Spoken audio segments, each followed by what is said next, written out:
Good evening and welcome to session 4 tonight with Ben Wyatt, using educational technology to promote learning. I have the privilege of introducing Ben. I work with Ben at CSU in instructional design and technology. Ben is an instructional designer at CSU. Ben's worked as instructional designer consultant at Indiana University, where he worked at the Center for Teaching and Learning. In that position, he collaborated with university faculty and staff to improve student learning through the use of technology. I have had the privilege of listening to Ben in the past, and he's a very good presenter. He's very proficient with technology and facilitating presentations. He also is a K-12 multimedia specialist. He has a Bachelor's of Science degree from Indiana University in Media Arts, and he also has a Master's degree in Library and Information Science, also from IU. Ben's research interest is in the field of emerging technology and how it can be used to promote lifelong learning in higher ed. And I'm excited to hear what Ben has to say today, and if we would, let's welcome Ben Wyatt.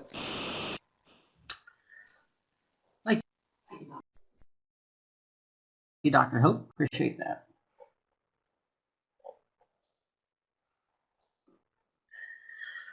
I want to welcome you to this evening's webinar on using educational technology to promote lifelong learning, community building, and online courses. My name is Ben Wyatt, and I will be facilitating this evening's webinar.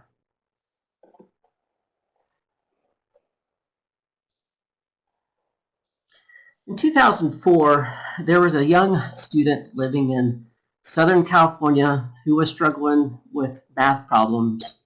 She was taking an algebra course, and night after night, she would go home, talk to her parents, explain to them like she kept on struggling with the math problems that her professor was giving her for homework.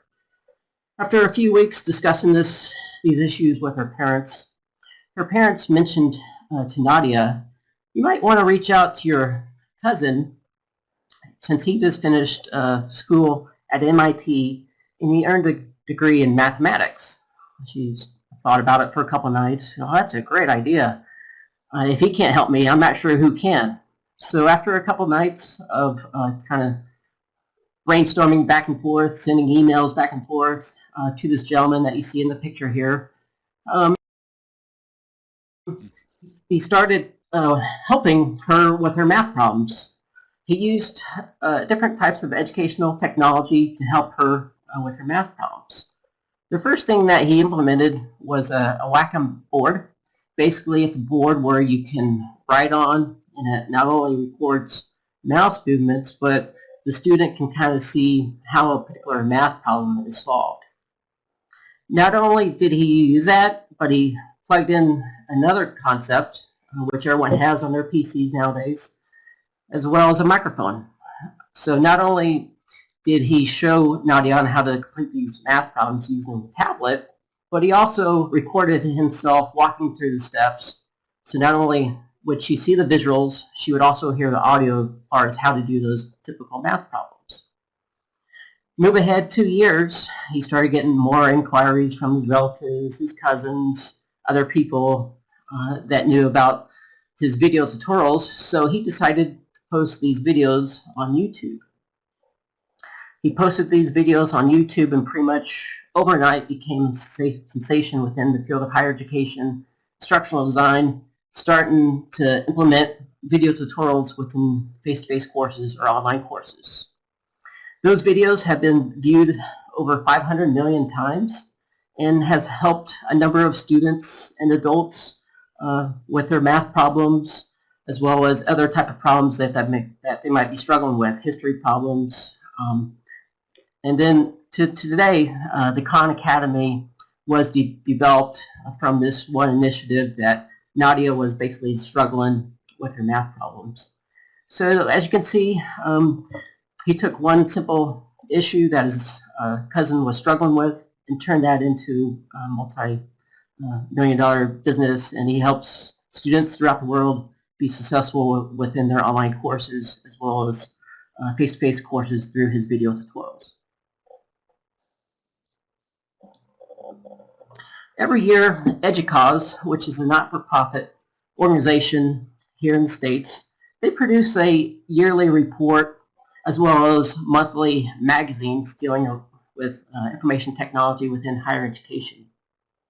Every year they release a top 10 IT issues as far as what we as faculty members, deans, adjuncts should be looking into within the field of higher education. 2 months ago they released the top 10 IT issues of 2016. And to my surprise, number 2 and number 3 on that list we're slowly starting to see within the field of higher education. Number 2 and 3 definitely tied to this webinar. Number 2 states optimizing educational technology. Optimizing educational technology is directly tied to the Khan Academy and how they kind of teach their students online, or they actually started a face-to-face institution late last year. So it's basically using educational technology to help students succeed within online face-to-face courses. Number 3 on that list was student success technologies, using technology to help students support or understand course concepts within a particular course. So those are 2 fundamental concepts that you will see in this year's 2016 report. And I would per se, moving ahead in the information age, those 2 things will primarily probably continue to move up within this particular top 10 IT issues list as far as higher education and things you need to be abreast of if you're teaching in an online or face-to-face institution. With tonight's webinar, there is different avenues I could pursue as far as basically educating you on different ideas dealing with educational technology. What I want to do is kind of just talk about video and the importance of implementing video within your online courses or face-to-face courses. Colgate University, which is located on the East Coast, did a research project a couple years ago where they had 2 courses. In one course, they implemented video across the board. They would do welcome videos by the professor. They would have videos educating the students on how to do particular assignments in that course. And then in course B, they didn't have any videos whatsoever. So they wanted to see how students would learn within those particular courses. And what they learned was the course that had videos embedded in it, or videos that they provided to the students, saw a much bigger increase in student success in that particular course. The course that didn't have any videos, they saw students struggle with assignments. They didn't quite understand how to do particular more in-depth assignments. Discussion boards weren't as lively and engaged as those discussion boards that had videos. So as you can see, videos is a very important element to integrate into any online courses. And later on in the presentation, everyone within this particular webinar probably has a smartphone. And I'm going to teach you about a smartphone app that you can download free of charge, which will give you access to add video to your online courses or face-to-face courses relatively easy. The objectives for tonight's webinar are as follows. First, I'm going to talk about Skype, the benefits of implementing Skype into your online or face-to-face courses. Then we'll move to the importance of implementing course welcome videos within your courses. We'll follow that with, I'm going to introduce you to YouTube Capture. That's the app I just mentioned about. It's a free download, so as the webinar is going on, feel free to download that particular app to your smartphone. Then I'm going to close the presentation this evening talking about educational technology, the future of educational technology. There are 2 main things I want to bring to your attention. One of those is virtual reality and how that's starting to creep into the field of higher education. There are a couple studies out there, one by Penn State.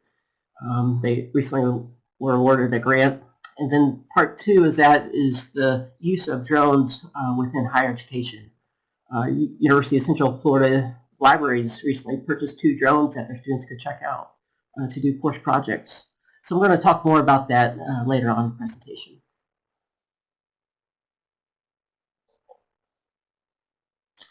First, I'm going to talk about Skype. Whenever you're integrating any type of educational technology tool, be it your online courses or face-to-face courses, there are 4 questions that you need to ask yourself prior to implementing that tool within your courses. The first question is this tool free? Our students are already paying a lot for college, a lot for textbooks. Most of them are required to purchase software for different courses they might be taking. So anytime we can keep the cost down for our students, I think that is a win-win.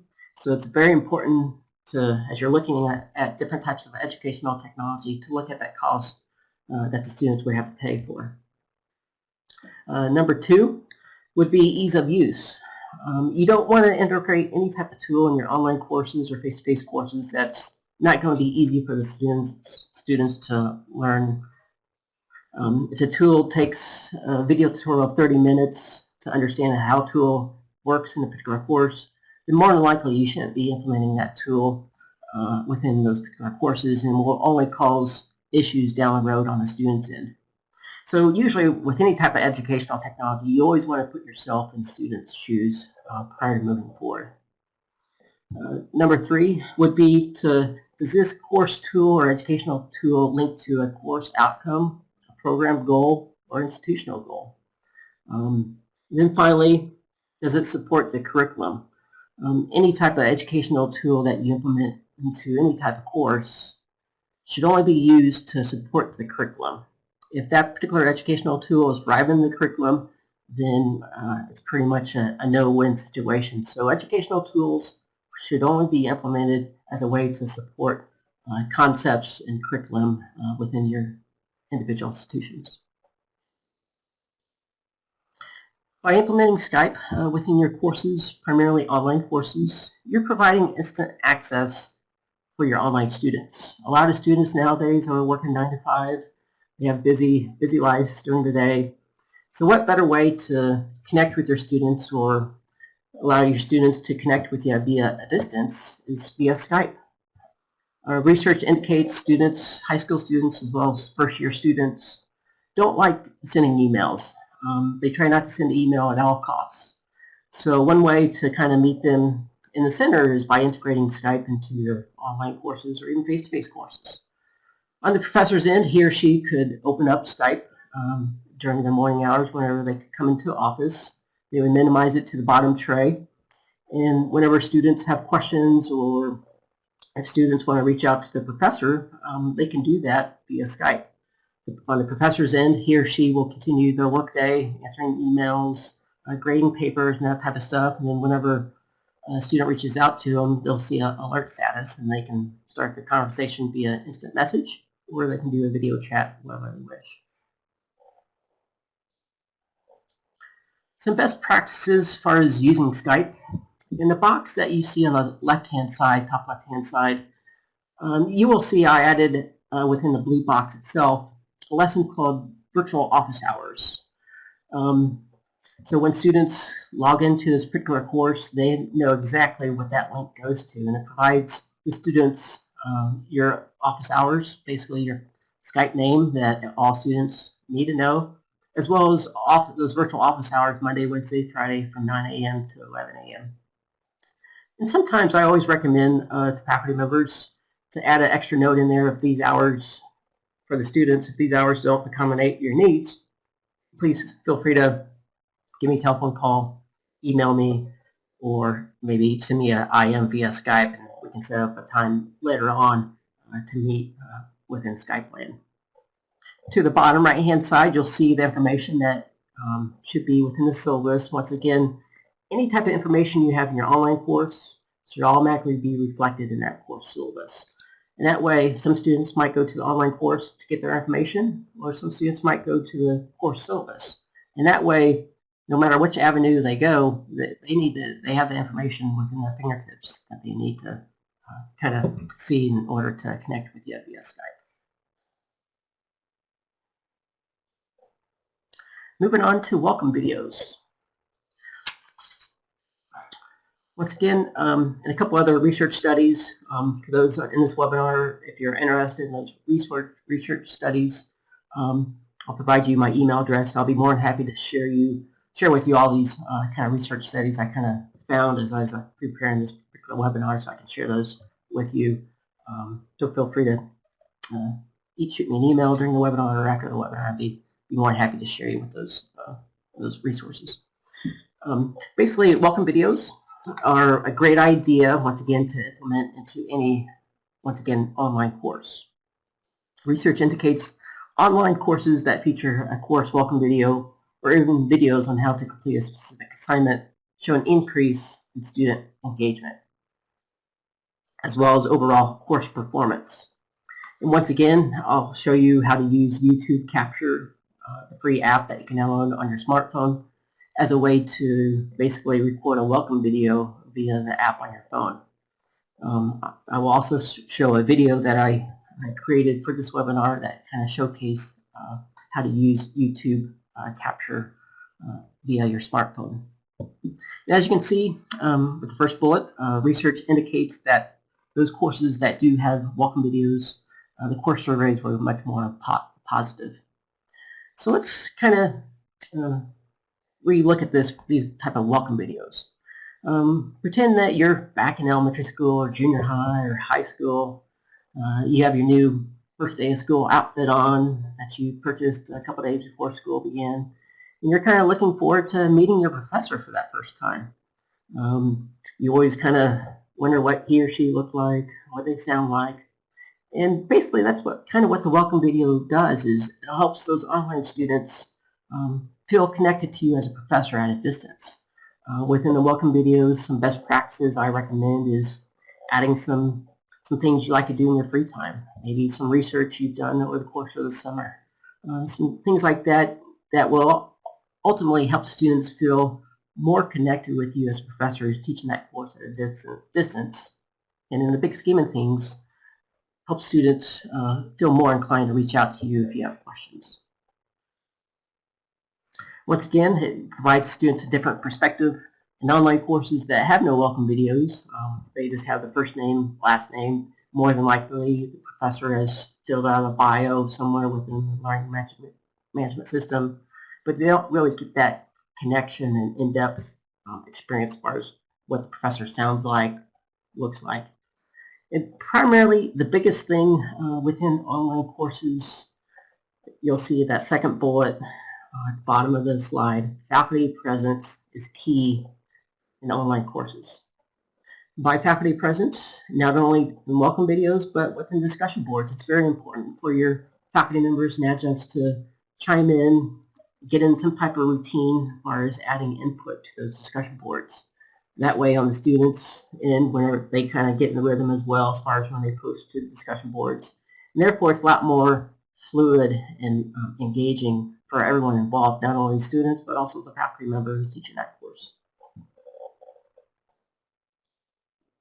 So what we're going to do now, Professor Chuck Davis teaches for Columbia Southern University.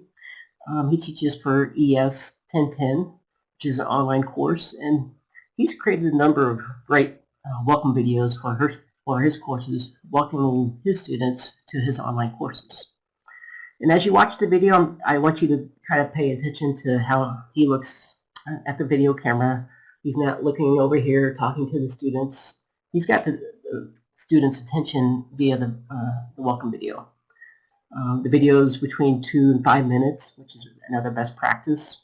It's in a surrounding kind of a quiet, even though it's by a stream. I think a stream recording in this kind of habitat where basically the course is tied to, I think is a win-win.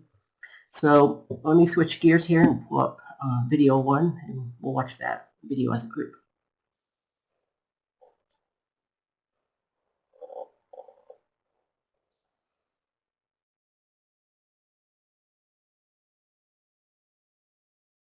Hello students, I'm Professor Chuck Williams, and I'd like to welcome you to this term of ES 1010 at Columbia Southern University. Earth science is a collection of sciences, geology, meteorology, oceanography, and astronomy that together seek to understand the Earth and its processes and its relationship to other planets in our solar system. We'll begin our consideration of Earth science with a basic overview of the Earth's crust and the foundations that help build it like rocks and minerals, and how they're continually recycled to create the Earth's crust. We'll then move on to key physical processes that shape landscapes, for example, like water, which shape this floodplain environment that I'm standing in currently, and factors such as wind and glaciers. We'll then move on to a consideration of plate tectonics, volcanism, and mountain building, key processes that build and shape landscapes over geologic time. Since the Earth is 75% water, no course is complete without a consideration of the ocean, its environments, and coastal processes. We'll end the course with 2 units, the first being on weather, and we'll consider extreme events such as tornadoes and hurricanes and how they're formed, and then finally a consideration of our solar system and its makeup. Before you begin the course, please take some time to read my announcements in Blackboard. They contain helpful hints on completing assessment essays and also on APA format, which is required by CSU. Finally, please take some time to read through in detail the course syllabus. It's essentially a roadmap of how the course will be completed during this term.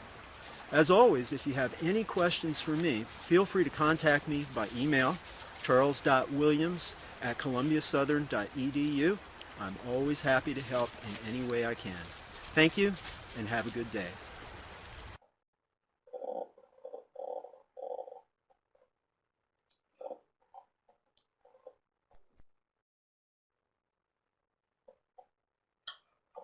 Okay, so that's a great video, welcome video. It kind of roadmaps the units for the students, kind of give them basically a direction of what they'll be learning about in that particular online course.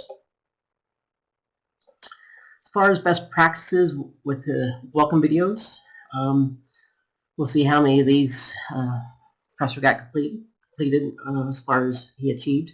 Videos need to be between 2 and 5 minutes in length. That video was about 2 minutes 30 seconds, so it falls within the recommended length of videos. Down the road, I'll be later in this webinar, I'll be talking about whenever you have course concepts that are relatively complex, how do you get around that 2 to 5 minute length? One way to do it is it's called chunking. Basically, it's a big term within higher education, is chunking the information. So basically, you could have 2 or 3 videos. You could have one video that's 3 minutes, another video B, which would be 4 minutes, video C could be 2 minutes. So on the students' end, they don't have to sit in one setting to watch all those videos at once.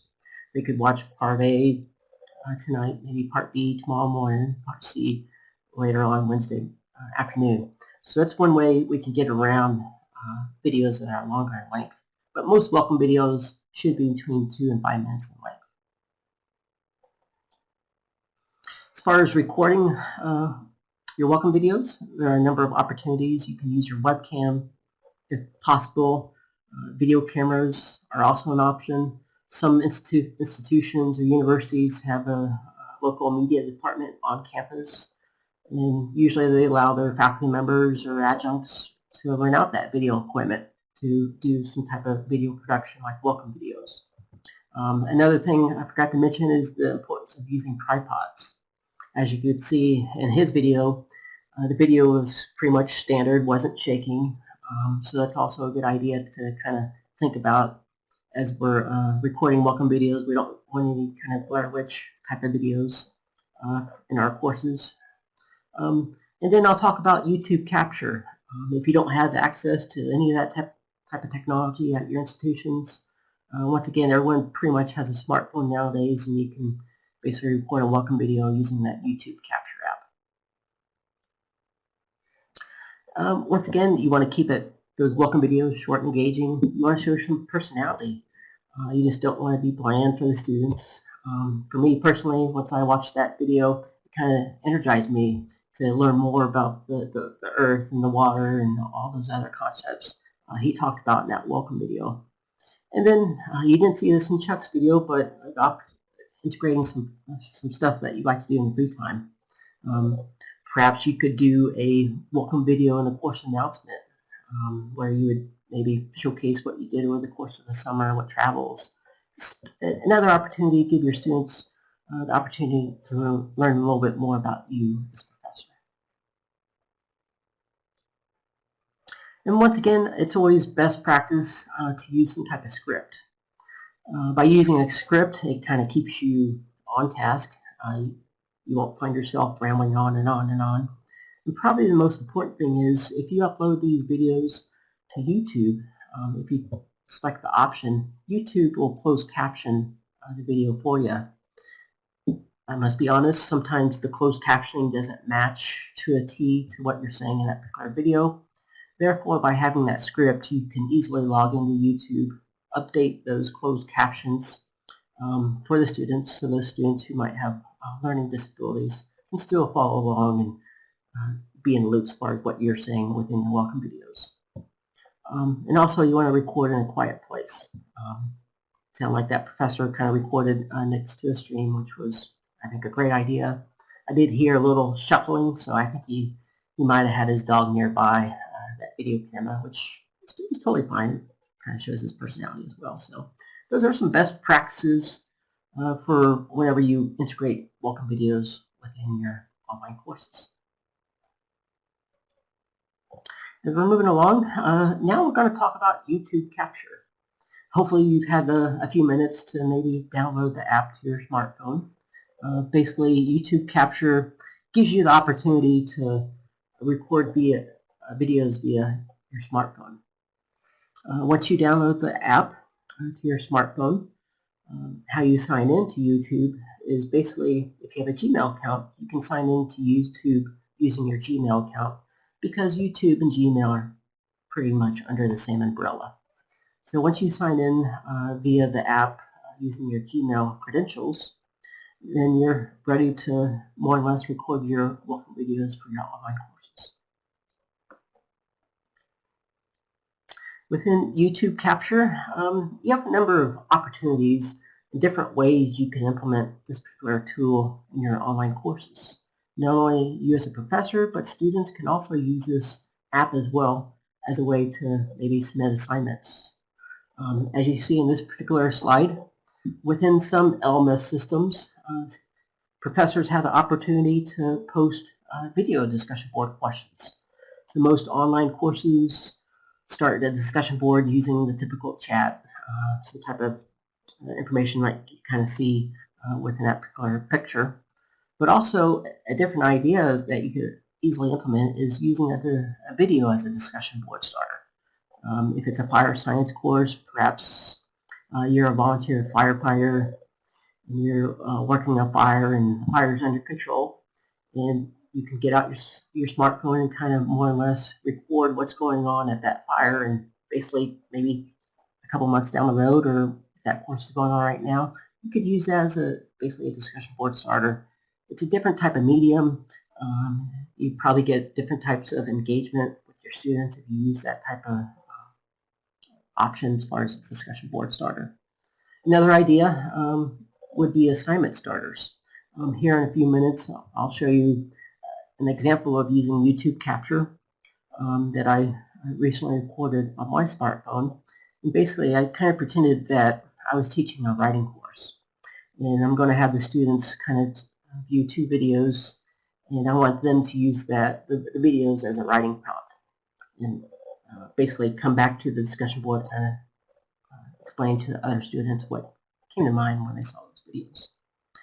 So once again, there's a number of opportunities to use YouTube Capture or videos in general within your online or even face-to-face courses. And once again, anytime you can integrate any type of educational technology program via welcome videos, videos as discussion boards, or any other type of tool, I think it's a win-win because it's a different way students are learning nowadays. Students are probably much more engaged with watching videos in any type of online course or face-to-face course. So I want to set up this next video. The video contains 3 different videos. The very first video is a video I recorded once again using YouTube Capture on my iPhone. Basically, it's a video where I'm prompting the students to answer a series of questions. very similar to what you would do in a typical discussion board when you would actually type out the question. I'm doing it within a video. And then within the video, you'll see two different videos. I'll talk about later on the future of educational technology, the use of drones within higher education. I recently was on a trip to Colorado, so the second video is aerial views from the drone of the Rocky Mountains. And then the first video is a video I recorded last week down Gulf Shores with waves coming into the beach. Both videos will probably give you a different perspective as far as ideas that might come to mind whenever students see those videos for the first time. So once again, I'm kind of pretending I'm a writing teacher and using these prompts to as a discussion ideas, discussion starters within my online course. So let me switch gears and give me 1 second, please.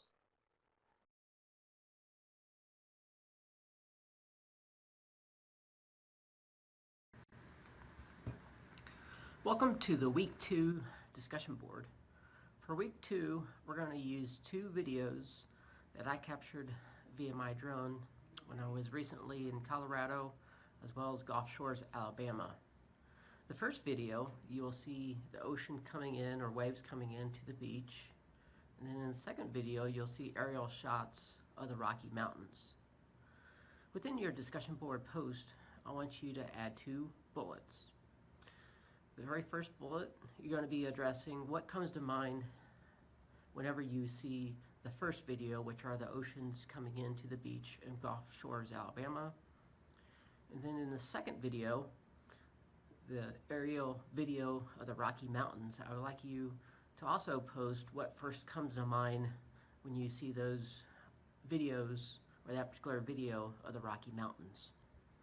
This is one way we could use videos as a writing prompt within our online courses, or provide the students a different perspective of seeing things with a different lens. I look forward to viewing your comments within the Week 2 discussion board. As always, feel free to use the YouTube capture if you want to add your responses via video to the Week 2 discussion board. Thank you.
All right, welcome back. So as far as some best practices whenever you're using YouTube Capture, once again in your online or face-to-face courses, there's some things to consider. Before integrating any type of educational technology program, you want to test until you feel comfortable using that particular tool. The video we just watched, I believe it took me 5 or 6 different takes to actually get the video the way I wanted it. So it's very similar to taking pictures with your smartphone. If you don't like the video or picture, you can just hit delete and try it again. It works the same way with YouTube Capture. You record a video, or if you get interrupted, just go ahead and delete it and try it again and again and again. And sooner or later, you'll have a video that is good and a video that you could easily, once again, implement within your courses. Once again, this kind of ties to the welcome videos that we talked about a few minutes ago. Videos should be between 3 and 7 minutes in length. Once again, students' attention span nowadays is kind of more or less shrinking, so you want to keep them, once again, engaged, keep these videos short and to the point. Basically get in stress your points to the students and kind of wrap up more or less. Something that I kind of thought about when I was in Gulf Shores, Alabama last week is you just want to be observant of your surroundings. You never know when your next teaching moment might come up. You could be out in the bog, out and around, doing a morning walk on the beach. There's a number of opportunities that you could easily record via your YouTube capture, via the app on your smartphone. And if you can't use it right now, whenever you record videos, it's always on your device, and you can easily implement it within your courses down the road if you want to. Moving on to our last session is the future of educational technology. Virtual reality is this last year probably kind of emerging within the field of the consumer market more or less. Facebook last year bought a virtual reality company because they kind of see how more prominent virtual reality will becoming in the consumer market. We talked about earlier in the webinar as far as those IT issues that EDUCAUSE kind of pushes out every year. Virtual reality isn't on that list yet, but I foresee maybe in a year or two virtual reality will become more prominent within the field of education. Penn State University, the School of Engineering, was recently awarded a grant where they're going to look into virtual reality as far as with their distance education students. Within the School of Education or School of Engineering, they're going to see how virtual reality can help those students at a distance feel connected with those students who are on campus in that classroom. Another app that I highly recommend you to download is an app called VRCE, and I'm going to post it in the chat room here. It's both Android and iPhone friendly, and if you can just take a few minutes, I just highly recommend downloading the app to your smartphone so you can actually see the potential of virtual reality within the field of education. Once you download that app, there's probably 10 or 12 virtual movies, basically 3D movies, you could view on your smart device. So as you move your cell phone up like that and over to the right, to the left, if you're on a chair that swivels 360 degrees, the app is great. One of the videos I recently watched were free divers who would dive down to the bottom of the ocean kind of to look at structures or boat wrecks. And it's a really cool experience just to have the opportunity to kind of see what that vantage point down there is. And there's other videos as well that you can view via that particular app. Once again, that app is VRSE. Basically in the Android or Apple Store, you can just search it, and it's a free download. And once again, it's a really cool app to download. And once again, there's a lot of opportunities. You will continue to see virtual reality, I believe, within the field of higher education. In the video you saw a few minutes ago, you kind of saw drone footage. I'm sure you've heard about drones and how drones have to be registered online through the FAA, which I totally agree with. But drones are slowly entering into the field of higher education. The University of Central Florida recently purchased 2 or 3 drones that students could check out from the libraries. Basically, students can't just check them out and then take them home. Students, they have some procedures in place. Students have to take a course on drone etiquette, how to fly drones. I believe it's a 2-week course. Once they pass that particular course, then they can check out those drones, which I think is a good idea to implement within any institution. You're saying, well, how can drones be a benefit to the field of education? Another study I saw was Colgate University, that same university on the East Coast, were using drones to study volcanoes in Ecuador. And a lot of people don't know, but the particular drone you see there and other drones that you see in that picture, drones have the opportunity to live stream via YouTube.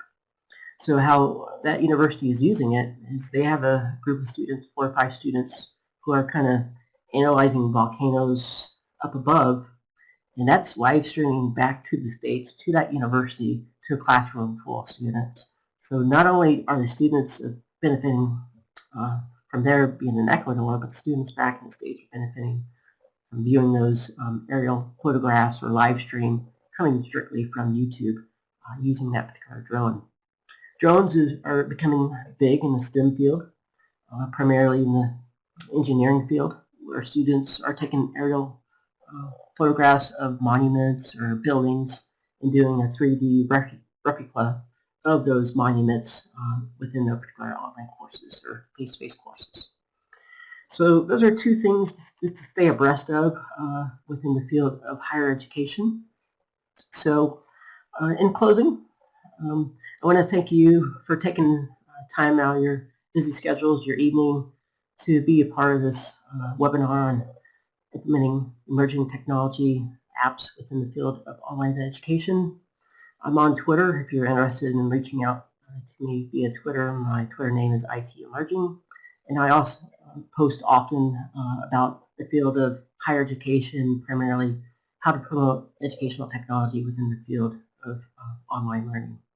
My email is there as well as my Skype information, so if you want to kind of brainstorm different ideas and ideas you might be thinking about implementing in your particular program on how to implement educational technology, my door is always open. I always love collaborating with faculties, deans, adjuncts at a distance, helping them once again to implement educational technology in your online courses, because it's a win-win, and ultimately the students are the ones who benefit from the technology within your online courses. So I'll go and close for now. I believe we have some polling questions, so